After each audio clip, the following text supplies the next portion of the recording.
اعوذ باللہ من الشیطان الرجیم بسم اللہ الرحمن الرحیم اللہم صلی علی محمد و علی محمد۔ ناظرین، قائم ٹی وی کینیڈا کی اسپیشل ٹرانسمیشن میں میں بطول زہرا آپ کے لیے اسپیشل پروگرام اربعین امام حسین علیہ السلام لے کر آئی ہوں۔ اس میں ہم بات کریں گے نجف سے کربلا کی جانب پیادہ سفر کرنے کی منظم روایت کا آغاز 13ویں صدی ہجری سے ہوا، جسے شیعہ مجتہد شیخ مرتضی انصاری نے شروع کیا۔ شیعہ محدث مرزا حسین نوری بھی ہر سال پیدل امام حسین کی زیارت کرتے تھے۔ سید محمد مہدی بحر العلوم اہل تواریج کے دستہ اعضاء کے ساتھ ہمیشہ پیدل زیارت کے لیے جایا کرتے تھے۔ اسی طرح شیخ جعفر کاشف الغطا پابندی کے ساتھ پیدل زیارت پر جایا کرتے تھے۔ پیدل سفر کا آغاز ان جس میں پاپیادہ حج کرنے اور زیارت امام حسین علیہ السلام کی تصدیق دلوائی گئی۔ امام حسن علیہ السلام اور امام حسین علیہ السلام نے خود سواری موجود ہونے کے باوجود حرم خدا تک کا سفر متعدد مرتبہ پاپیادہ کیا۔ آج عزاداران امام مظلوم اپنے مولا کی یاد میں پاپیادہ ان کے حرم پر حاضر ہونے جاتے ہیں۔ مشی کا یہ سفر حج بیت اللہ کی مانند مختلف نسلوں، اقوام اور گروہوں کے مسلمانوں کی ایک عظیم الشان اجتماع کی شکل اختیار کرتا جا رہا ہے، جس میں سیاہ لباس زیب تن کیے عشاق حسین علیہ السلام پیدل چل کر امام حسین علیہ السلام سے اپنی وابستگی اور محبت کا اظہار کرتے ہیں۔ میرے ساتھ موجود ہیں اس وقت مولانا اظہار الحسن جعفری صاحب قم سے۔ السلام علیکم۔ وعلیکم السلام ورحمۃ اللہ وبرکاتہ۔ اور میرے ساتھ موجود ہیں جناب علی سجاد شاہ۔ السلام علیکم۔ وعلیکم السلام ورحمۃ اللہ وبرکاتہ۔ جیسا کہ آپ جانتے ہیں کہ اربعین امام حسین علیہ السلام کی اسپیشل ٹرانسمیشن ہے قائم ٹی وی کینیڈا کی، اور میرے سوال مشی سے ریلیٹڈ ہیں۔ تو پہلا سوال میں جناب مولانا اظہار الحسن صاحب سے کر رہی ہوں کہ موجودہ عالمی صورتحال کے پیش نظر اربعین حسینی منانے کی اہمیت اور اثرات کیا ہیں؟ بسم اللہ الرحمن الرحیم وبہ نستعین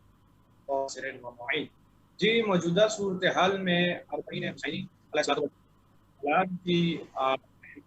بہت سارے آراموں سے یا بہت سارے نظریات سے دیکھی جا سکتی ہے، لیکن جو مہم نقطہ اور مہم نظریہ ہے وہ ہے نظریہ سیاسی۔ اگر آپ اس کو سیاسی نقطہ نگاہ سے دیکھیں، سیاسی نقطہ نظر سے دیکھیں، تو یہ دنیا میں بہت سارے اپنے مثبت اثرات چھوڑ رہا ہے۔ سب سے بڑا اس کا مثبت اثر کہ آپ کی تشیع، آپ کی شیعہ نیشن کی جو ایک پاور ہے، ایک یونٹی جو شو ہوتی ہے تمام عالم میں، اس سے معلوم ہوتا ہے کہ شیعہ نیشن ایک بہت بڑا وجود رکھتی ہے، اور شیعہ نیشن کے کچھ ایم ہیں اور شیعہ نیشن کے کچھ گولز ہیں جس کے اوپر وہ عمل پیرا ہیں۔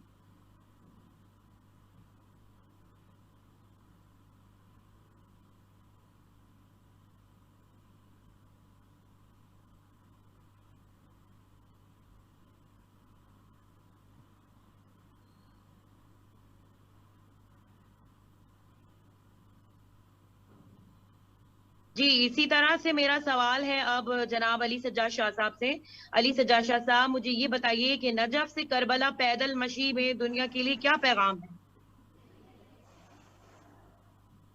بسم اللہ الرحمن الرحیم۔ السلام علیکم۔ سب سے پہلے تو میں قائم ٹی وی کا شکریہ ادا کرتا ہوں کہ مجھے اس پروگرام میں شرکت کا موقع دیا، اور جناب قبلہ مولانا اظہار الحسن جعفری صاحب کے ساتھ اس پروگرام میں شرکت کا موقع مل رہا ہے، یہ بہت بڑی سعادت ہے۔ ان کا نام اور ان کی علمیت کسی تعارف کی محتاج نہیں ہے۔ پروردگار قبلہ کو سلامت رکھے اور ان کی توفیقات میں اضافہ کرے۔ دیکھیں جی، میں تو ایک طالب علم کی حیثیت سے بات کروں گا، اور علامہ صاحب کی بات کی روشنی میں ہی اپنا جواب جو ہے وہ دینے کی کوشش کروں گا۔ مجھے ایسا لگتا ہے کہ مشی کا آغاز تو تبھی سے ہو گیا تھا جب حضرت آدم نے جانب حوا زمین پہ آ کے سفر شروع کیا تھا۔ وہ صفا و مروہ کے درمیان یہ دونوں کا ایک دوسرے کو جا کے دیکھنا، ملنا، اور پھر جناب ہاجرہ کا وہ صحیح کرنا، وہ بھی ایک طرح کی مشی ہی ہے۔ مشی عربی کا لفظ ہے جس کے معنی ہیں، جس کے ایک تو لغوی معنی ہیں کہ چلنا، ٹہلنا، اور ایک خوبصورت ایک اس کے جو اصطلاحی معنی نکلتے ہیں وہ ہے باغ میں ٹہلنا۔ تو چونکہ نجف اور کربلا کے درمیان یہ ایک ایسا جنت کی سی جگہ ہے، کربلا معلیٰ ہے، نجف اشرف ہے، تو ان کے درمیان کی جگہ میں چلنا ایسا ہے جیسے آپ واقعی باغوں کے درمیان ٹہریں، کیونکہ امام حسن علیہ السلام اور امام حسین علیہ السلام کا ایک لقب ہے ریحانۃ النبی۔ ریحانہ عربی میں پھول کو کہتے ہیں، اور ریحان پھول کو کہتے ہیں، اور ریحانہ کہتے ہیں گلدستے کو، تو یہ دونوں نبوت کے نبی کے گلدستے ہیں۔ تو ان گلدستوں کی طرف سفر کرنا، اس سے بہترین عمل کیا ہو سکتا ہے کہ انسان اس خوبصورت جگہ کی طرف بڑھتا چلا جائے، نجف اشرف سے کربلا جا رہا ہو یا کربلا سے نجف اشرف آ رہا ہو، تو بقول جوش صاحب کہ مولائے کائنات اور آواز دے مجھے، اے جبرائیل قوت پرواز دے مجھے، تو اس سے بڑھ کے تو سعادت ہی کچھ نہیں ہے۔ اور مشی، جیسا کہ آپ نے اپنے تعارفی کلمات میں ذکر کیا کہ ہمارے ائمہ نے اس روایت کو قائم پہلے کر دیا، انہوں نے پیادہ متعدد حج کیے جو مدینے سے وہ مکہ آتے تھے، اور اس کے بعد بالکل مرتضیٰ انصاری صاحب، آیت اللہ العظمیٰ مرتضیٰ انصاری صاحب، اور اس کے بعد مرزا حسین نوری تبرسی صاحب جو کہ محدث نوری کے نام سے زیادہ معروف ہیں، پھر سید محمد مہدی علم بحر العلوم، تو یقیناً علماء نے اس روایت کو جاری کیا، اور اس کے بعد پھر اس میں آہستہ آہستہ لوگ شامل ہوتے گئے، ایک وہ اس منزل کی جانب پیادہ روانہ ہوئے اور لوگ ساتھ آتے گئے۔ امام حسین ایک شمع کی حیثیت رکھتے ہیں، اور ان کے پروانے ان کے گرد جو ہیں وہ کسی بھی صورت اور کسی بھی حال میں پہنچنے کو تیار، جیسے پروانہ اپنی جان کی پرواہ کیے بغیر شمع تک پہنچنے کی کوشش کرتا ہے، تو محب امام جو ہیں، امام حسین کی محبت ایک معجزہ ہے، تو معجزانہ طور پہ دنیا بھر سے ہر مذہب کے، ایون جو لوگ لا مذہب ہیں، جو کسی خدا کو نہیں مانتے، ایتھیسٹ ہیں، دہریے ہیں، یا اور کسی قسم کے مذاہب پہ چل رہے ہیں، وہ لوگ بھی اس مرکز کی طرف ان دنوں میں کھینچے چلے آتے ہیں، عاشور میں اور اسپیشلی اربعین میں۔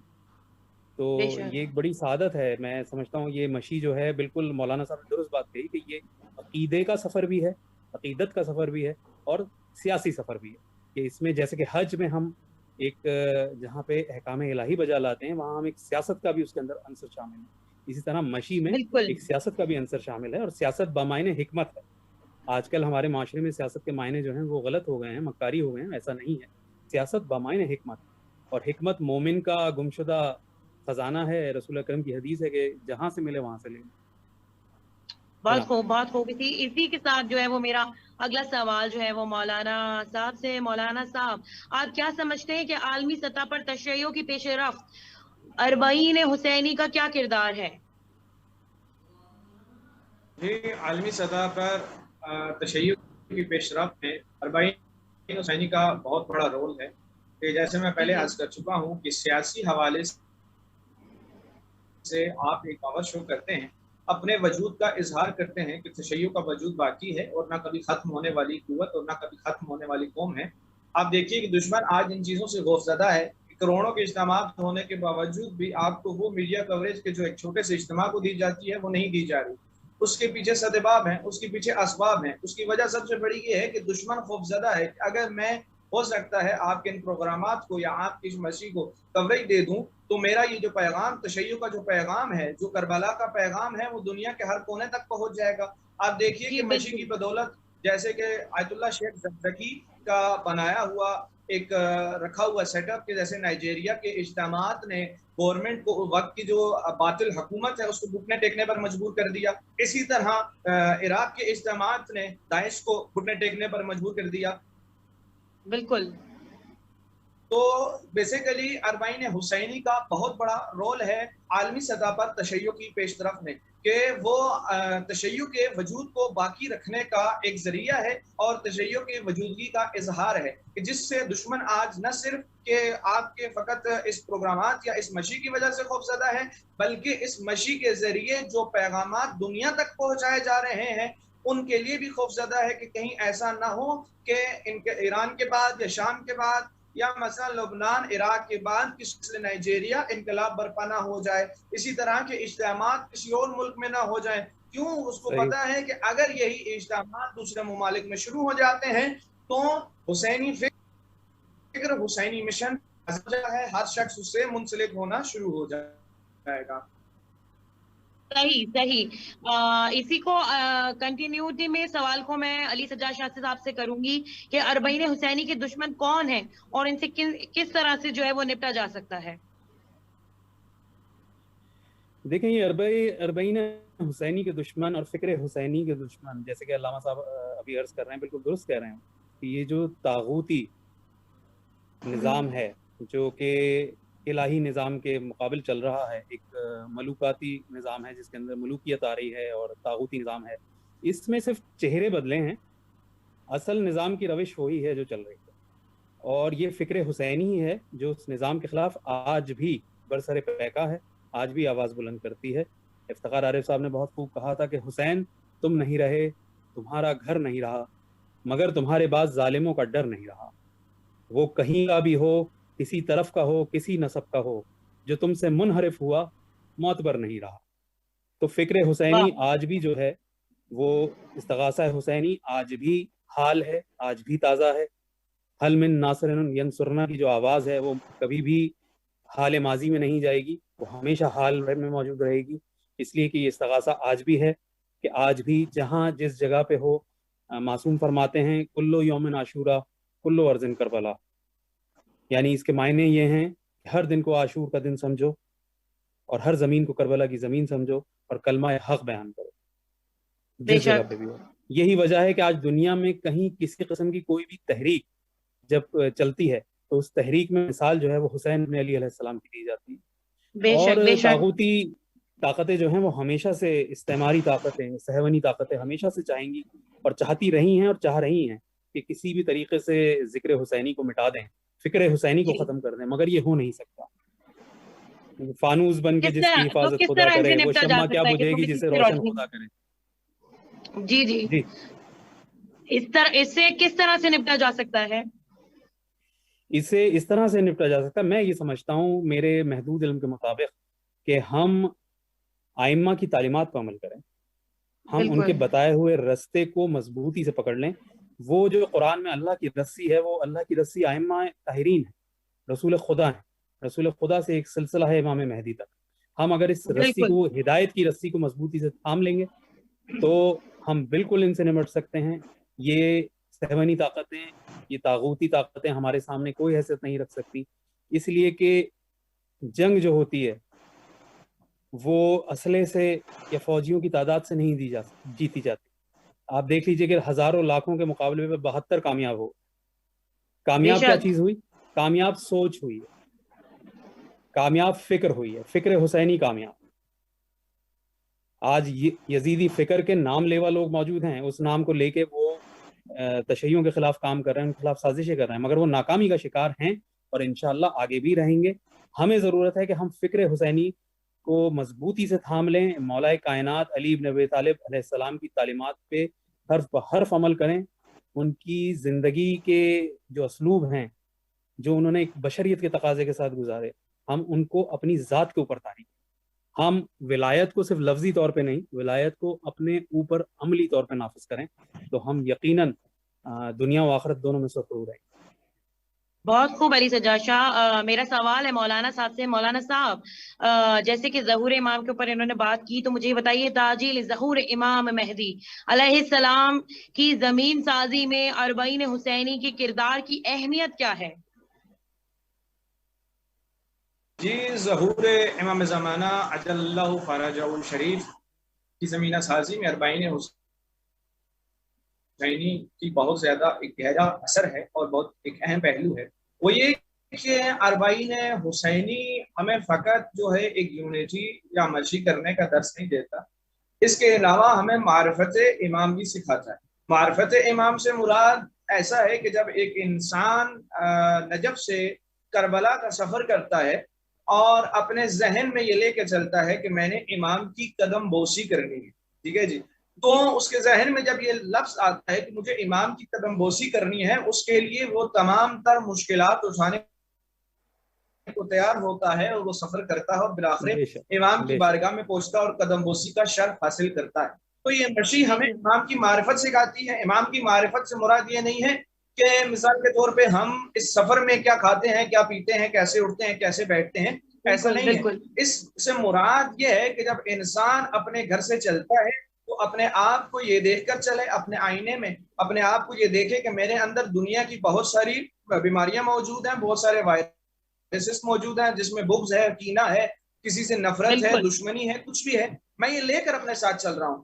میں یہ مشی کے لیے جا رہا ہوں اور زیارت امام حسین میں نے انجام دی ہے, اور جب میں لوٹتا ہوں تو لوٹنے کے بعد میں دوبارہ اپنے آپ کو آئینے میں دیکھوں اور دیکھنے کے یا سمجھوں اور دیکھوں کہ بھائی میرے اندر سے وہ وائرسز, وہ دنیاوی بیماریاں چھین لی گئی, واپس لے لی گئی, یا وہ میں واپس لے کر اپنے ملک جا رہا ہوں. اگر وہ بیماریاں مجھ سے دور ہوئی ہیں تو اس کا مطلب ہے میں امام سے قریب ہوا ہوں. امام نے مجھے اپنے وقت کے امام سے بھی قریب کیا اور اپنے ساتھ بھی قریب کیا. اس کے بعد اگر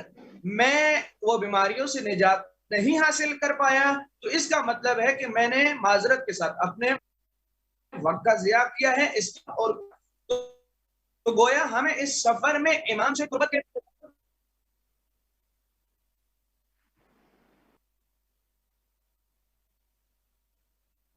چاہیے, دیکھنا چاہیے یہ اس سفر کے دوران کہ بھائی میرے ہر ایک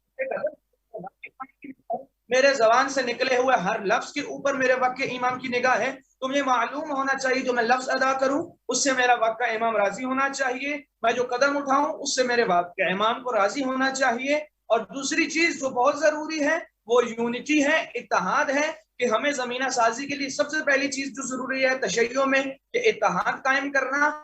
اور امام کے ظہور کے لیے, امام کی حکومت کے لیے ایک زمینے کو تیار کرنا, ایک فوج کو تیار کرنا, تاکہ امام اجل اللہ فرجہ شریف آئیں اور حکومت کے لیے فوج آمادہ ہو, بس وہ آئیں اور حکم جاری فرمائیں, حکم صادر فرمائیں.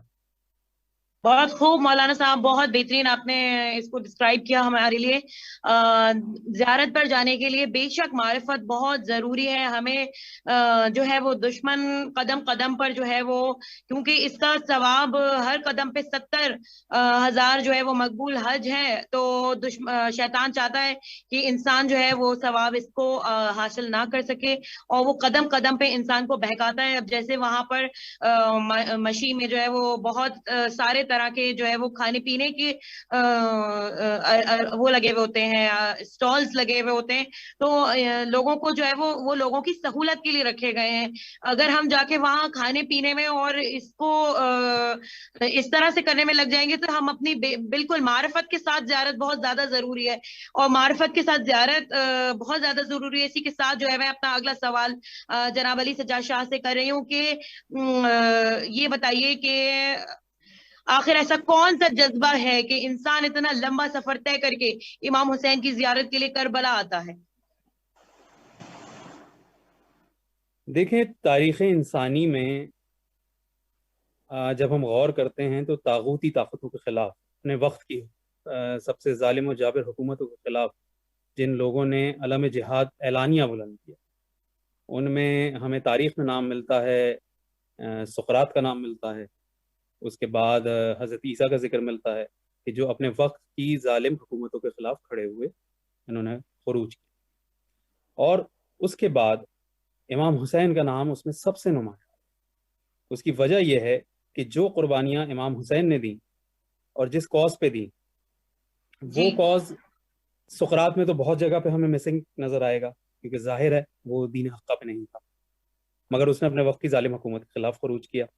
حضرت عیسیٰ اللہ کے برگزیدہ نبی ہیں, انہوں نے بہت سختیاں سہیں, اللہ کی راہ میں تبلیغ کری, مگر حضرت عیسیٰ نے بھی ان مصائب کا سامنا نہیں کیا جن مصائب کا سامنا امام حسین نے بیک وقت کیا. دیکھیں, کچھ مصیبتیں ایسی ہیں جو انسان کو توڑ کے رکھ دیتی ہیں, جہاں اسے اپنی جان کا خطرہ ہو جائے, اپنے مال کا خطرہ ہو جائے, اپنی عزت کا خطرہ ہو جائے, یا اپنی اولاد کا خطرہ ہو جائے. اور امام حسین نے بیک وقت بھوک و پیاس سمیت یہ تمام مشکلات کربلا میں جھیلی ہوئی, اور وہ صرف مسلمانوں کے لیے قابل احترام شخصیت نہیں ہے, وہ شہید انسانیت ہے. انہوں نے انسانیت کو بچا لیا. بالکل. اگر آپ کہیں گے, یہ سوال کریں آپ کہ جی کون زیادہ ظالم تھا, یزید یا دوسرے لوگ جو گزرے, تو دیکھیں دوسرے جتنے ظالم گزرے ہیں, فرعون, نمرود, شداد سے لے کے چنگیز خان تک, اس کے بعد سے ہلاکو خان تک, انہوں نے انسانوں کو ہلاک کیا. مگر یزید ابن معاویہ وہ ہے جس نے انسانیت کو ہلاک کیا. امام حسین شہید انسانیت ہے, اور چونکہ ان کا انسانیت پہ یہ اتنا بڑا احسان ہے کیونکہ جنت جو ہے، میں یہ سمجھتا ہوں، میں اپنے ناقص علم کے مطابق، کہ جنت بہت اعلیٰ اور عرفہ ہے، اور اس تک پہنچنے کے لیے انسان کا متقی ہونا ضروری ہے، اس لیے کہ جنت متقیوں کو ملتی ہے، اور متقی کے درجے پہ پہنچنا آسان نہیں، اتنا آسان نہیں ہے، بہت مشکل ہے۔ امام حسین نے ہماری ایسی مدد فرمائی ہے کہ اپنے خاندان، اپنی اولاد اور اپنے ساتھیوں اور اپنے انصار کے ساتھ قربانی دے کے ہمارے لیے جنت تک پہنچنا اتنا آسان کر دیا، اتنا آسان کر دیا کہ میرے عزادار بن جاؤ اور آ کے جنت کا پروانہ لے۔ بیوی وعدہ کر رہی ہیں جب تک آخری عزادار بھی جنت میں نہیں چلا جائے گا میں جنت کے اندر قدم نہیں رکھوں۔ اس سے بڑھ کے بھی کوئی اعزاز چاہیے انسان کو؟ انسان کی نجات کا سبب بن گئے حسین، ہمیں نجات دے دی، ہمیں بچا دیا۔ ہمیں تو چاہیے، وہ علامہ اقبال کا شعر آپ اگر اس تناظر میں دیکھیں تو آپ کو اس کی تفسیر سمجھ آئے گی کہ امام حسین ان مسلمانوں پہ، مومنین پہ اور تمام انسانیت پہ کتنا بڑا احسان کر گئے کہ بیاں سر شہادت کی اگر تفسیر ہو جائے، اگر شہادت کا راز لوگ سمجھ جائیں، بیاں سر شہادت کی اگر تفسیر ہو جائے، مسلمانوں کا قبلہ روزہ شبیر ہو جائے۔ اگر پتہ چل جائے کہ امام حسین ہمارے لیے کتنا بڑا انتظام کر گئے، ہم پہ کتنا بڑا احسان کر گئے، نسلاً بعدل نسلاً قیامت تک احسان، تو ہم امام حسین کی قبر مبارک کو شکرانے کے سجدے کر دینا تک۔ صحیح بات ہے، بہت خوب آپ نے بیان کیا ہے۔ ناظرین، جیسے کہ آپ دیکھ رہے ہیں کہ یہ ہماری جو ٹرانسمیشن ہے وہ اسپیشل اربعین ٹرانسمیشن ہے۔ اربعین حسینی کیا ہے کہ مومن گھر سے نکلا ہے اور شہزادی زینب کو پرسہ دینے کے لیے نکلا ہے۔ یہ چہلم کا اجتماع یہ شہزادی کی خواہش تھی، شام سے چلی تھی، حکم رہائی آ گیا تھا، کربلا آئی، جب بھائی کی قبر پر نظر پڑی تو دل تڑپ گیا۔ دھوپ میں قبر تھی، نہ سایہ تھا، نہ روشنی تھی، نہ ظاہر تھے۔ بی بی کی خواہش تھی کہ یہ خواہش ہی تھی کہ جو آج ہزاروں لاکھوں لوگ کربلا میں جمع ہوتے ہیں۔ تو میں اسی طریقے سے جو ہے وہ اپنا اگلا سوال جو ہے مولانا صاحب سے کروں گی کہ مولانا صاحب آپ یہ بتائیے کہ آخر ہم کس طرح امام حسین کی راہ کو زندہ رکھنے میں اپنا کردار ادا کر سکتے ہیں؟ جی، امام حسین علیہ السلام کی راہ کو زندہ رکھنے میں کیسے کردار ادا کر سکتے ہیں؟ امام حسین علیہ السلام کے بے انتہا فضائل ہیں، بے انتہا مسائل، لیکن اگر غور دیکھا جائے تو امام علیہ السلام کی زندگی کا جو سب سے بڑا مقصد یا اس میں سے ایک پیغام آپ کہہ لیں، اس کا ایک پہلو یہ تھا کہ معرفت ہونا، وقت کے امام، اپنے وقت کے امام کی معرفت حاصل کرنا۔ اب دیکھیے کہ کربلا نے ہمیں ایک یہ بھی درس دیا کہ اپنے وقت کے امام کی معرفت حاصل کیسے کرنی ہے، اور اگر جب معرفت ہو جائے تو معرفت حاصل ہونے کے بعد اس کی اطاعت کیسے بجا لائیں۔ آپ یہ دیکھیے کہ جب امام موسیٰ کاظم علیہ السلام زندان میں ہے، اور اس وقت بھی بہت سارے ایسے لوگ ہیں اور شیعان ہیں کہ جو امام زندان میں ہیں لیکن امام حسین کی زیارت کو کربلا جا رہے ہیں، لیکن اسی اثنا میں وہی شیعہ کہ جو امام حسین کی زیارت کو کربلا جا رہے ہیں، امام موسیٰ کاظم سے آ کے یہ نہیں پوچھ رہے کہ مولا آپ کو ہماری طرف سے کس چیز کی ضرورت ہے، آپ کو ہم سے کیا مدد چاہیے۔ دیکھیے کہ کربلا معرفت امام کا نام ہے۔ اب امام حسین علیہ السلام کے چاہے جتنے فضائل ہوں، بے انتہا فضائل، سید الشہداء ہیں، لیکن وہ کربلا والوں کے امام، اس زمانے کے امام۔ ہمیں کربلا یہ درس سکھاتی ہے کہ اپنے وقت کے امام کی معرفت حاصل کرو، اپنے وقت کے حسین کی معرفت حاصل کرو، کہ ابھی سب سے بڑا واحد ذریعہ راہ حسینی کو یہی ہے کہ آپ اپنے وقت کے حسین کا اور اپنے وقت کے یزید کا جو ہے وہ پہچان حاصل کر لیں کہ بھائی وقت کا حسین کون ہے اور وقت کا یزید کون ہے، کیونکہ نہ حسین کسی شخصیت کا نام ہے اور نہ یزید کسی شخصیت کا نام ہے۔ یزید بھی کردار کا نام ہے، حسین بھی کردار کا نام ہے۔ آپ دیکھیے روز عاشور حسین ابن علی علیہ السلام نے کیا کہا کہ مجھ جیسا اس جیسے کی بیعت نہیں کر سکتا۔ حسین ابن علی نے یہ نہیں کہا کہ میں حسین یزید کی بیعت نہیں کر سکتا، بلکہ مجھ جیسا اس جیسے کی بیعت نہیں کر سکتا۔ گویا معصوم کے یہ جملے اس بات پہ استدلال کر رہے ہیں کہ قیامت تک آنے والی دنیا کے لیے یہ پیغام ہے کہ قیامت تک مجھ جیسا بھی آئے گا اور یزید جیسا بھی آئے گا۔ اب میلاد تمہارے ہاتھوں میں ہے، اے امت میلاد تمہارے ہاتھوں میں ہے، تمہیں معیار میں نے دے دیا، اگر تم دیکھنا چاہو اپنے گربان میں خود جھانکو اور پہچانو، اپنے اندر اپنے آپ کو ٹٹولو اور یہ سمجھو کہ میں کس کردار پہ ہوں۔ اگر میرے اندر بغض و کینہ اور یہ چیزیں موجود ہیں تو اس کا مطلب ہے کہ میری راہ حسینی راہ نہیں ہے، میرا راستہ حسین سے جدا ہے۔ اگر میرے لیے کسی کے لیے بغض رکھ رہا ہوں تو قطعاً میں حسینی نہیں ہوں۔ تو ضروری نہیں ہے کہ امام حسین علیہ السلام کو فقط ایک چار دیواری تک یا ایک کربلا تک محیط کر دیا جائے، بلکہ پورا سال اس چیز پہ غور و فکر ہونا چاہیے کہ فکر حسین کیا تھی اور فکر اصحاب حسین علیہ السلام کیا تھی، جس کا جواب ہے وہ سب سے بڑا یہی ہے کہ ان کا ہدف جو اصحاب حسینی کا تھا وہ معرفت تھی اپنے وقت کے امام۔ بہترین آپ نے اس کو ڈسکرائب کیا ہے۔ میرا آپ دونوں سے سوال ہے، پہلے آپ علی سجاد شاہ آپ اس کا جواب دے دیجئے کہ آخر کیا وجہ ہے اور کون سا جذبہ ہے کہ انسان اتنا لمبا سفر طے کر کے امام حسین علیہ السلام کی زیارت کے لیے جاتا ہے، اور اسپیشلی مشی جو ہوتی ہے 40 کے لیے۔ ہر آدمی کا یہ جوش ہے، چاہے آپ یہ دیکھیں کہ لنگڑا ہے یا معذور ہے یا جیسا بھی ہے یا ویل چیئر پہ ہے، وہ اس کی کوشش یہ ہے کہ وہ مشی کر کے اور امام علیہ السلام کی جو ہے وہ خدمت میں حاضری لگا سکے۔ وہ کیا جذبہ ہے؟ دیکھیں، جیسا کہ میں نے پہلے بھی عرض کیا کہ امام حسین کی یہ قربانی اتنی بلند و بالا ہے کہ پروردگار نے ہر حساس دل کے اندر، ہر ایماندار دل کے اندر محبت حسینی ڈال دی ہے۔ بے شک۔ اب ہر انسانیت سے بھرا دل جو ہے وہ حسینیت کے ساتھ دھڑکتا ہے، اور جیسے کہ میں نے کہا تھا کہ شمع کے گرد پروانے گھرے چلے آتے ہیں، تو امام کی وہی حیثیت ہے امام، اور اس کی بہت بڑی وجہ امام کا امام ہونا تو ہے ہی کہ وہ امام من اللہ ہیں، اللہ کی طرف سے مبعوث کیے گئے امام ہیں، لیکن ساتھ میں ان کا اپنا کردار جو انہوں نے اس دنیا میں رہ کے ثابت کیا، اور بالکل علامہ صاحب نے بالکل درست بات کہی کہ ایک کردار یزیدی ہے، ایک کردار حسینی ہے۔ یزیدیت کے مقابلے میں جو حسینیت کا کردار ہے، کوئی بھی باشعور، کوئی بھی با ایمان شخص جس کے دل میں ذرہ برابر بھی ایمان موجود ہے، وہ امام حسین کی موجودگی میں یزید سے محبت نہیں کر سکتا۔ تو امام حسین کی یہ قربانی، حق کے اوپر اس طریقے سے ڈٹ جانا، حق کی خاطر خدا کے لیے اس طریقے سے سب کچھ اپنا قربان کر دینا،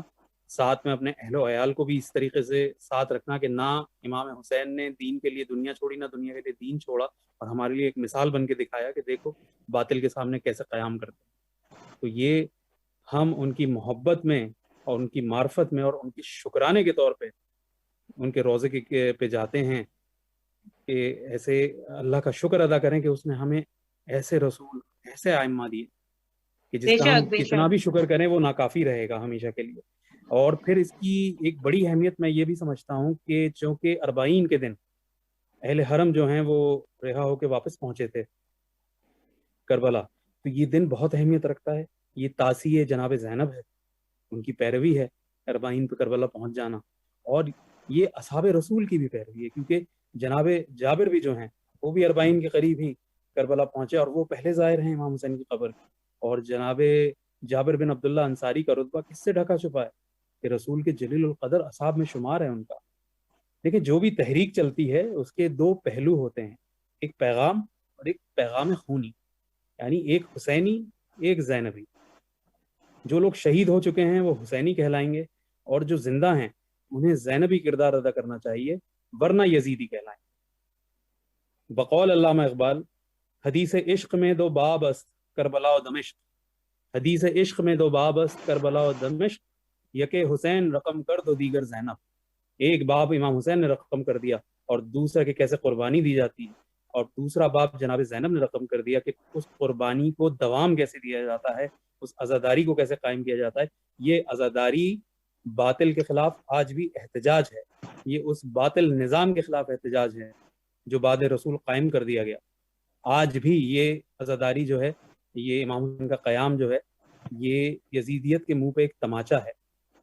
امام خمینی رحمۃ اللہ علیہ فرمایا کرتے تھے کہ جو ہاتھ تم اپنے سینوں پہ مارتے ہو یہ یزید کے منہ پہ پڑتا ہے، یزیدیت کے منہ پہ پڑتا ہے، اس لیے کہ تاریخ میں جو کچھ ہوا، جناب سکینہ کے رخساروں کا گالو کا رنگ بدلتے جانا،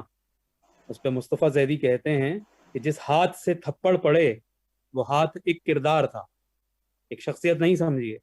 یہ کردار ہیں، یہ مائنڈ سیٹ ہیں. جس ہاتھ سے پتھر پڑے وہ ہاتھ ایک کردار تھا، عارض سکینہ کے نہ تھے، تاریخ کا رخسار تھا. تو آج بھی ہم دنیا کو اس کربلا کی حقیقت یاد دلانے کے لیے ہم اربعین پہ، عاشور پہ اور 2 مہینے میں عزاداری کو بالکل بھرپور طریقے سے دنیا کے کونے کونے میں جہاں جہاں شیعہ موجود ہیں وہ کرتے ہیں. جب امام علی رضا علیہ السلام سے کسی صحابی نے، کسی چاہنے والے نے سوال کیا کہ مولا آپ محرم کو اتنی اہمیت کیوں دیتے ہیں، تو امام نے یہی جواب دیا کہ تاکہ تم غدیر کی طرح محرم بھی نہ بھول جاؤ، کیونکہ غدیر کا نتیجہ ہی کربلا ہے. تو اس عزاداری کو اور اس کے تشخص کو ہمیں قائم رکھنا ہے اور اسی طرح جاری و ساری رکھنا ہے. ویسے اس عزاداری کو قائم کرنے والا اس کا نگہبان پروردگار عالم ہے، مگر ہم اس میں اپنا جتنا حصہ اس میں شامل کر سکیں اس کے اندر ہم شامل، کیونکہ اس سعادت کا فائدہ ہمیں ہی ہے. جیسے پروردگار کو ہماری عبادت کی ضرورت نہیں ہے، وہ محتاج نہیں ہے، وہ بے نیاز ہے، وہ صمد ہے، وہ بے نیاز ہے کہ ہم اس کی عبادت کریں. ہم یہ عبادت پلٹ کے ہمیں ہی فائدہ کر رہے ہیں. مولا کائنات کو مولا نہ ماننے سے، ائمہ طاہرین کی ولایت کو تسلیم نہ کرنے سے ان کی ذات پہ کوئی فرق نہیں پڑتا، وہ اعلیٰ و عرفہ ہی رہیں گے، یہ ہمیں ہی فائدہ پہنچائے گی. تو بس ہم اس معرفت کو حاصل کریں اور وہاں صرف بالکل درست بات کہی مولانا صاحب نے کہ صرف اس وجہ سے نہ جائیں کہ جی اچھا کھانا بھی مل جائے گا رستے میں، ایک آؤٹنگ بھی ہو جائے گی، ایک ٹور بھی ہو جائے گا. نہیں، معرفت کے لیے جائے اس مقصد کو سمجھیے. امام حسین علیہ السلام علی مقام نے جس مقصد کے لیے قربانی دی اس مقصد کو بالکل سمجھیے اور وہاں جائیے. اور بے شک امام سے اپنی حاجات بھی طلب کیجیے، مگر جا کے امام کا شکریہ بھی ادا کیجیے، اللہ کو بھی سجدہ شکر ادا کیجیے کہ ایسے بہترین امامت آئے. بے شک، بہت خوب بہت خوب. جی مولانا صاحب، میرا آپ سے بھی یہی سوال ہے.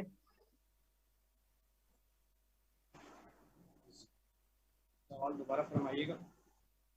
سوال میرا یہ ہے کہ آخر کیا وجہ، کون سا جذبہ کہ انسان اتنا لمبا سفر طے کر کے، جیسا کہ آپ دیکھ رہے ہیں کہ پوری دنیا جو ہے وہ اس وقت ایک مرکز پر جمع ہو رہی ہے، اور جبکہ کووڈ بھی چل رہا ہے، اور اس وقت آپ دیکھ سکتے ہیں کہ کیا کیسے کہ اس حساب سے ویزے نہیں مل سکے، لوگ نہیں پہنچے. کیا کس طرح سے لوگ، کیا جذبہ ہے کہ جو ہے وہ امام حسین کی زیارت کے لیے انسان اتنا لمبا سفر طے کر کے جاتا ہے؟ دیکھیے، امام حسین علیہ السلام کے لیے سفر طے کرنا تو ایک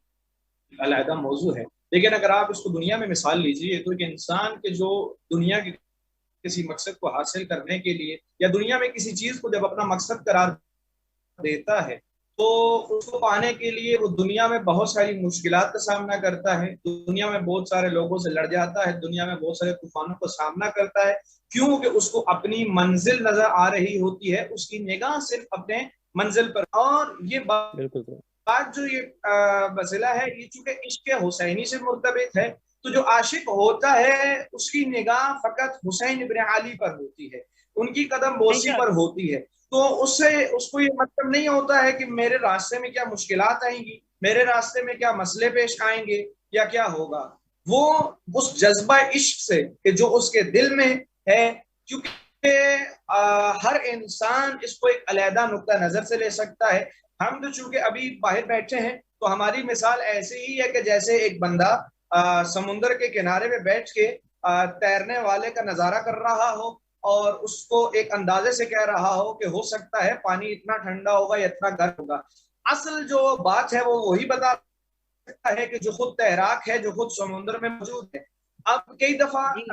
خدا نے جانے کی سعادت بخشی ہے تو دیکھنے کو ملتا ہے کہ کئی ایسے لوگ وہاں ملتے ہیں ہمیں کہ جن کی ایج 80 سال 85 سال 80 ایئرز 85 ایئرز تک ہے. خواتین ایسی ہوتی ہیں یا بوڑھے لوگ ایسے ہوتے ہیں، لیکن اگر آپ ان کو بولیں کہ کچھ دیر آپ آرام فرما لیں، کچھ دن قیام کر لیں، تو ان کو وہ قبول نہیں ہوتا. حالانکہ چل چل کر ان کے پاؤں میں چھالے پڑ چکے ہوتے ہیں، ان کے پاؤں کٹ کے خون بہ رہا ہوتا ہے، لیکن وہ قیام کرنے کو راضی نہیں ہوتے. کیوں؟ ان کا ہدف جو ہوتا ہے وہ حسین ابن علی کی قدم بوسی ہوتی ہے. ان کا ہدف اس دنیا کی بھی جو ہے فلاح ہوتی ہے، اس دنیا میں بھی کامیابی ہوتی ہے، اس دنیا میں بھی کامیابی حاصل کرنا ہوتا ہے. تو یہ جو حسین ابن علی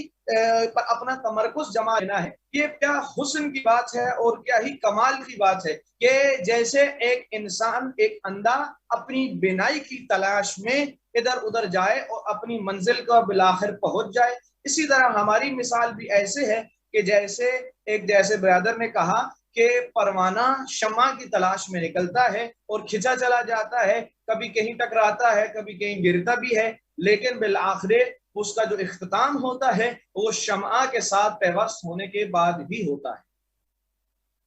بہت خوب، بہت خوب۔ اسی طریقے سے میں اپنا آگے جو ہے وہ آپ سے سوال کر رہی ہوں، آپ دونوں ہی حضرات سے میرا یہ سوال ہے کہ جب مشی اختتام پر پہنچتی ہے تو زائر کی نظر امام حسین علیہ السلام کے روضے پر پڑتی ہے، تو زائر کی قلبی کیفیت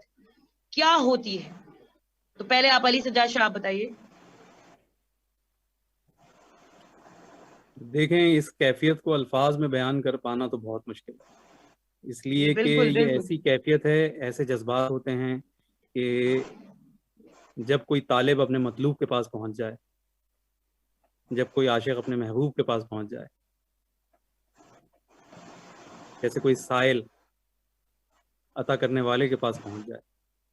اسی طرح سے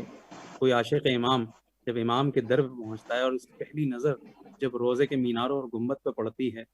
روزے کی دیواروں پہ پڑتی ہے، تو وہیں سے آنکھوں سے آنسو جاری ہونا شروع ہو جاتے ہیں۔ ایک عجیب سی روحانی کیفیت اندر آتی ہے، انسان کو اپنی قسمت کے اوپر یقین نہیں آ رہا ہوتا کہ میں امام حسین کے روزے کے سامنے پہنچ گیا ہوں یا امام علی کے روزے کے سامنے پہنچ گیا ہوں۔ وہ کیفیت کو ایک محبت کرنے والا، ایک عشق کرنے والا انسان ہی سمجھ سکتا ہے، ایک مودت رکھنے والا انسان ہی سمجھ سکتا ہے۔ ہمیں اہل بیت سے مودت کا حکم دیا گیا ہے۔ مودت میں ہمیں رسپانس ریکوائر نہیں ہوتا۔ مولا علی کا بہت خوبصورت قول ہے کہ جس نے اللہ کو چھوڑنا ہوتا ہے وہ اپنی دعا کے قبول ہونے یا نہ قبول ہونے دونوں صورتوں میں چھوڑتا ہے۔ تو ہم امام کے ماننے والے ہیں، امام کے چاہنے والے ہیں۔ ہاں، ہم میں بہت ساری برائیاں ہیں، ہم میں بہت ساری کمیاں ہیں، ہمیں انہیں دور کرنا چاہیے، ہم میں بہت ساری کوتاہیاں ہیں، لیکن بہرحال ہم محب امام ہیں۔ امام چاہے ہماری سنیں، ہم سے ناراض ہوں، ہم سے منہ پھیر لیں، مگر ہم ان کے قدموں پہ ہی اپنا سر رکھیں گے، ہمیں اور کہیں نہیں جانا، ہم وہیں جائیں گے۔ جیسے بچہ ماں باپ کے ڈانٹنے مارنے پر انہی سے لپٹ جاتا ہے، اور رسول خدا کی حدیث ہے کہ اس امت پہ علی کا حق ایسا ہی ہے جیسے کہ باپ کا بیٹے پر ہوتا ہے،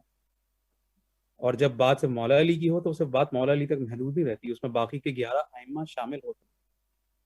جیسے کہ آیت ولایت میں اللہ نے جہاں ذکر کیا وَهُمْ رَاكِعُونَ کا ذکر آیا کہ جو حالت رکوع میں زکوٰۃ دیتے ہیں، واقعہ صرف مولا علی کا ہے، صیغہ جمع کا استعمال ہوا، یعنی مولا علی نے باقی کے 11 ائمہ کی بھی نیابت کی، تو اس میں سب شامل ہیں۔ اسی طریقے سے امام کی جو محبت اور ولایت ہے، اس کے یہ معرفت، یہ وہ عشق ہے کہ اگر آپ نے امام سے، آپ کو عشق ہو گیا، ان کی شخصیت کو اگر آپ نے جان لیا ہے نا، ان کی فکر کو اگر آپ نے پہچان لیا۔ دیکھیں، امام حسین کے جو ساتھی کربلا میں ان کے ساتھ تھے،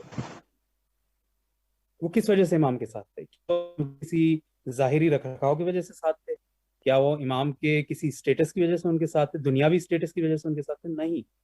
وہ امام کے امام ہونے کی وجہ سے ان کے ساتھ تھے، وہ امام کی فکر کے ساتھ تھے، انہوں نے امام کی فکر کا ساتھ دیا ہے۔ تو ایک زائر جب اسی فکر حسینی کے ساتھ کربلا پہنچتا ہے مشی کر کے، اور اس کی نظر روضہ حسین پہ اور روضہ مولا عباس پہ پڑتی ہے، تو اس کے دل کی کیفیت کا اندازہ تو پروردگاری لگا سکتا ہے۔ اس کو بیان کرنے کے لیے الفاظ میرے خیال سے کسی بھی شخص کے پاس کم پڑ جائیں گے۔ باقی مجھ سے بہتر روشنی اس کے اوپر مولانا صاحب ڈالیں گے۔ جی مولانا صاحب۔ جی، جیسے کہ برادر نے کہا کہ واقعاً اس کیفیت کو بیان کرنے انسان کے پاس الفاظ ناکافی تو ایک بہت چھوٹا سا لفظ ہے کہ اصلاً موجود ہی نہیں ہے۔ کیا آپ دیکھیے کہ جب انسان اتنی مشکلات سہتا ہے، اس کے پاؤں کٹ جاتے ہیں، اس سے خون جاری ہوتا ہے، لیکن اس کی نگاہیں اسی راستے پر ہوتی ہیں کہ جس طرف امام کا روزہ ہے، اور جیسے ہی اس کی نگاہ اس روزے پر پڑتی ہے، اس گنبد پر پڑتی ہے، تو اس کو اپنا ہر درد، ہر تکلیف بھول جاتی ہے، اس کی آنکھوں سے اشک جاری ہوتے ہیں بے ساختہ، اور وہ امام سے ہم کلام ہونا شروع ہوتا ہے، امام کو پکارنا شروع کر دیتا ہے۔ کیوں؟ اس کی وجہ 2 وجوہات ہوتی ہیں کہ آپ دیکھیے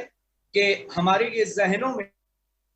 ایک چیز آ گئی ہے یا بٹھا دی گئی ہے کہ جیسے ہم پاکستان میں، انڈیا میں یا کسی بھی ملک میں، ایران میں ادھر ادھر رہ رہے ہیں تو ہمارے ذہنوں میں یہ بات ہوتی ہے کہ امام کربلا میں ہیں، امام علی نجف میں ہیں، امام حسین کربلا میں ہیں، ہم یہاں پر ہیں، تو ہمارے ذہنوں میں ہوتا ہے کہ ہو سکتا ہے امام ہم سے ناشنا ہیں، ہم سے آگاہ نہیں، ہم اپنے آپ کو بہلانے کی ایک کوشش کر رہے ہوتے ہیں، حتیٰ کہ امام ہمارے اعمال سے آگاہ ہیں، قطعاً ان سے کوئی چیز پوشیدہ نہیں ہے، ہمارے اعمال سے آگاہ ہیں، لیکن ہم اپنے آپ کو بہلانے کے لیے، ہم اپنے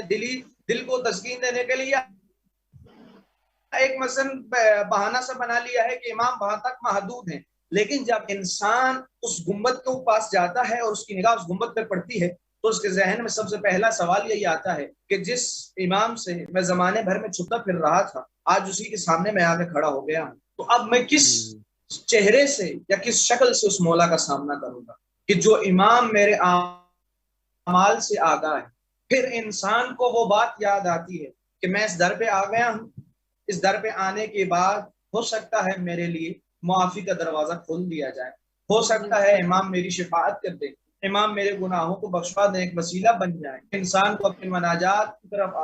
جو ہے وہ راغب ہوتا ہے۔ تو یہ ایک عجیب سی کیفیت ہے کہ انسان اس کو واقعتاً الفاظ میں بیان نہیں کر سکتا، یہ صرف جو ہے وہ درک کرنے کی بات ہے اور سمجھنے کی بات ہے۔ بہت اچھے خوبصورت طریقے سے آپ نے مولانا صاحب بیان کیا۔ اچھا، پروگرام کو مزید آگے بڑھاتے ہوئے اب پروگرام میں آخری مراحل میں داخل کر رہی ہوں، اور آپ لوگوں سے میرا یہ سوال ہے کہ آپ لوگ کیا میسج دینا چاہتے ہیں؟ اس وقت اربعین امام حسینی، دنیا بھر کی نظریں اس وقت مرکز پر لگی ہوئی ہیں، امام حسین علیہ السلام کے روضے پر لگی ہوئی ہے، نجف سے کربلا کے راستے پر لگی ہوئی ہیں، تو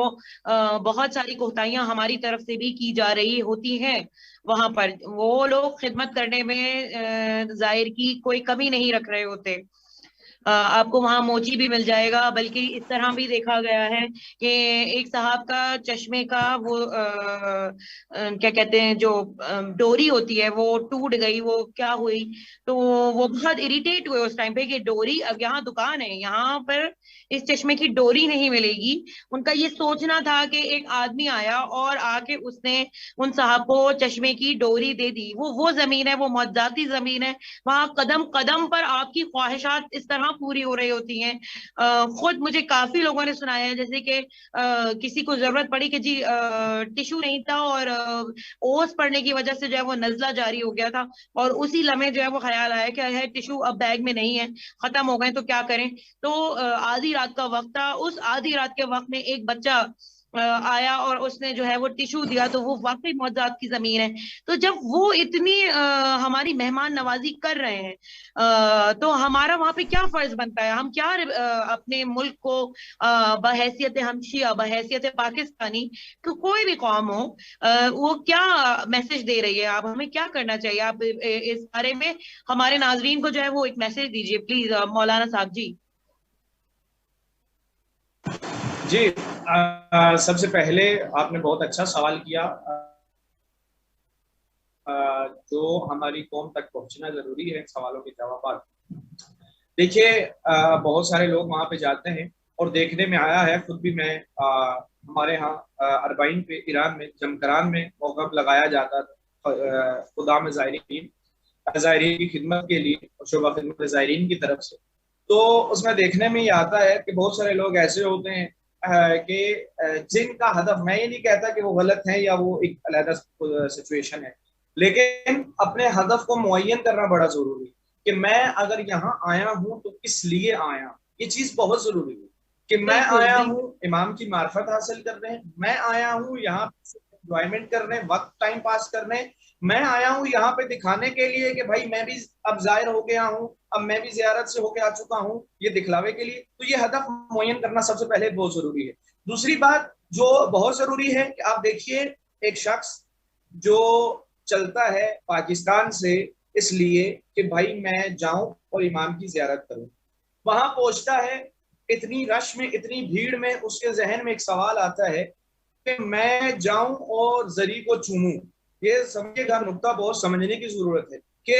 میں جاؤں اور اس زری کو چوموں۔ اب وہاں پہ اتنی بھیڑ ہے، وہ اس بھیڑ میں مسلسل آگے بڑھا جا رہا ہے، لیکن اس کی نگاہ اس زری پر ہے، وہ ساتھ والے کو نہیں دیکھ رہا، ساتھ والے کو اس کی کونی بھی لگ رہی ہے، اس کی طرف سے دھکا بھی لگ رہا ہے، زری پہ جاتا ہے، زری کو چوم لیتا ہے۔ اب یہاں پہ دو مسائل پیدا ہوتے ہیں، ایک تو نہ جانے اس نے کتنے زائرین کے جن کو دھکا دیا، کونی ماری، ہاتھ مارا، ان کا کتنا مقام تھا امام کی نظر میں، امام کی نگاہ میں، یہ میں اور آپ نہیں جانتے۔ اس چیز کا احترام بالکل کرنا بہت ضروری۔ دوسری چیز جو بہت ضروری ہے کہ جیسا میں پہلے کہہ چکا ہوں، ہدف معین ہونا کہ کیا میرا ہدف فقط اور فقط وہ زری چومنا تھا؟ کئی دفعہ ایسا ہوتا ہے کہ انسان جب چلتا ہے اور اس رش سے لے کر زری تک، جب زری تک پہنچتا ہے تو اس کا ہدف فقط اور فقط زری رہ جاتی ہے، امام کہیں گم ہو جاتے ہیں۔ تو یہ ضروری ہے کہ ہدف معین کیا جائے کہ میرا ہدف فقط زری کو چومنا نہیں ہے، میرا ہدف وہاں پہ فقط سیلفی لینا نہیں ہے، میرا ہدف امام کی معرفت حاصل کرنا بالکل صحیح. اور امام کی قدم بوسی کرنا ہے۔ اور دوسری مشکل جو یہاں سب سے بڑی پیش آتی ہے کہ ماشاءاللہ عراق میں لوگوں کی جو عراقی قومیں ہیں یا قبیلے ہیں، وہ بہت ہی آسان انداز سے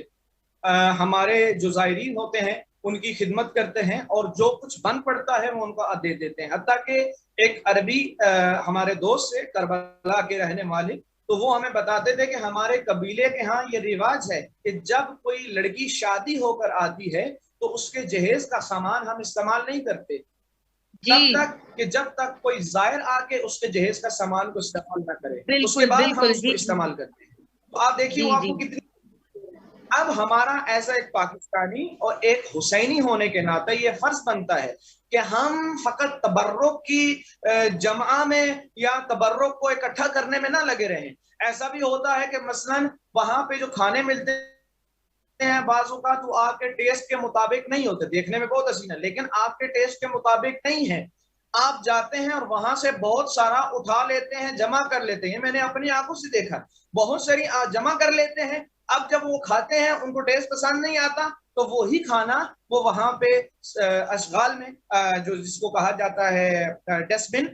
بن میں پھینک دیتے ہیں، یا وہی روڈ کے کنارے پہ رکھ دیتے ہیں، جس کی وجہ سے وہ کھانا ضائع ہو جاتا ہے۔ ہو سکتا تھا کہ وہ اگر نہیں کھاتے کسی اور کو مل جاتا اور اس کا وہ ثواب جاری رہتا۔ تو ان چیزوں کو، چھوٹی چھوٹی چیزوں کو، مینر اور ایڈیکیٹس کو بھی سمجھنا اس راہ میں کربلا میں بہت ضروری ہے۔ کیوں کہ حسین علیہ السلام کا حسینی ہونا، یہ عزادار ہونا، فقط سینہ زنی نوحاگر خطیب ہونے تک یا مرثیہ خان ہونے تک میسر نہیں ہے، بلکہ زندگی کے ہر شعبے میں اطاعت امام واجب ہے۔ مجھے یہ جاننا چاہیے کہ میں جیسے پہلے کہہ چکا ہوں، دوبارہ وہی لفظ دوہرا رہا ہوں کہ ہر قدم کی طرف نگاہ ہونی چاہیے کہ میرے اٹھنے والے قدم کی طرف میرے مولا کی نگاہ ہے، وہ واقف ہیں، اس سے آشنا ہے، تو میں ایسا قدم اٹھاؤں جس سے میرا مولا راضی ہو، نہ کہ ناراض۔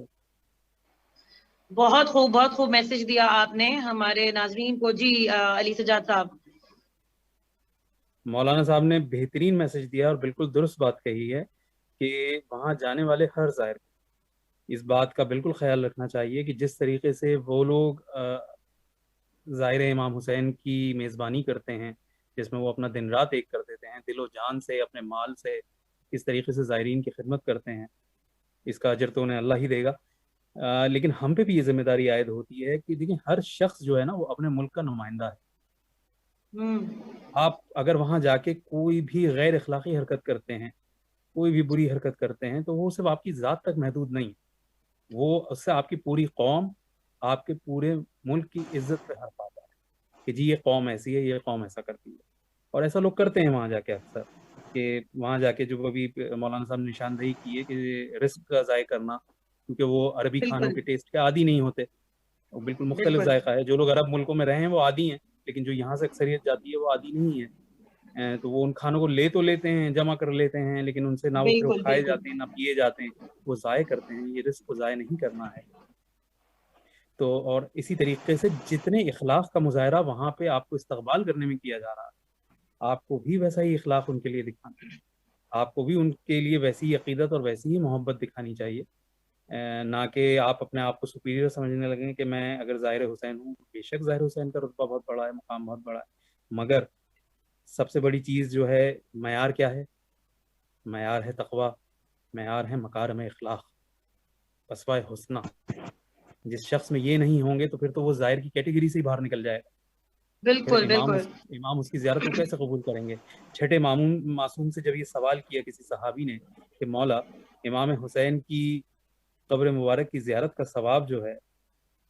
1 مقبول حج، 3 مقبول حج، 7 مقبول حج، 70 مقبول حج، 70,000 مقبول حج،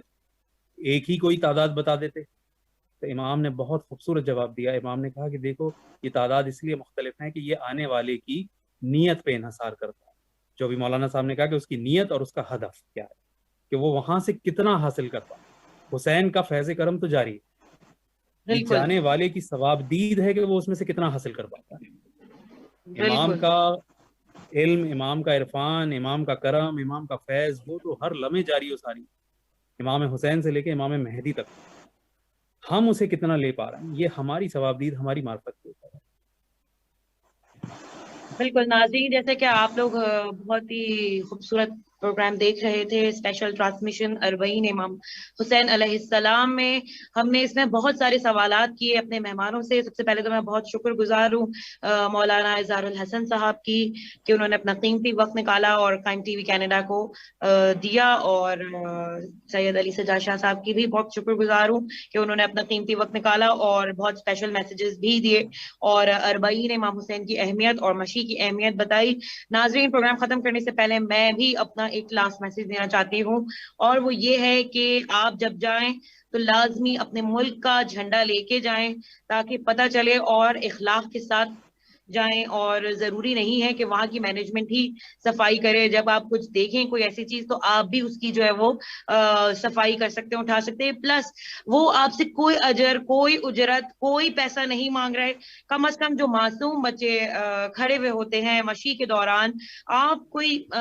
گفٹ ان کے لیے پاکستان سے جو ہے وہ یا جہاں سے بھی ہے، آپ دنیا میں جہاں سے بھی جا رہے ہیں، ان معصوم بچوں کے لیے چھوٹے چھوٹے ریٹرن گفٹ جس سے ان کا دل بڑا ہو، ان کی حوصلہ افزائی ہو، اور مولا بھی خوش ہوں گے یقیناً، کیونکہ وہ زواروں کی خدمت کر رہے ہیں اور آپ مولا کے اس خدام کو جو ہے وہ تحفہ دے رہے ہیں. تو یہ جذبہ بھی اپنے اندر رکھیں اور اپنے ہوٹل کے روم کو جب چیک آؤٹ کریں تو کم از کم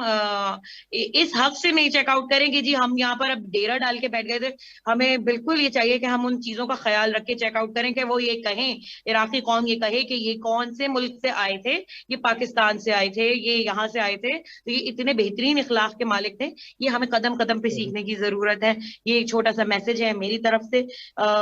ناظرین، اسی کے ساتھ ہی پروگرام کو ختم کرتی ہوں. اپنا خیال رکھیے گا. پھر ملاقات ہوگی قائم ٹی وی کینیڈا میں. میں بطول زہرا آپ کے ساتھ ہی. جب تک کے لیے اجازت دیجیے. اللہ حافظ.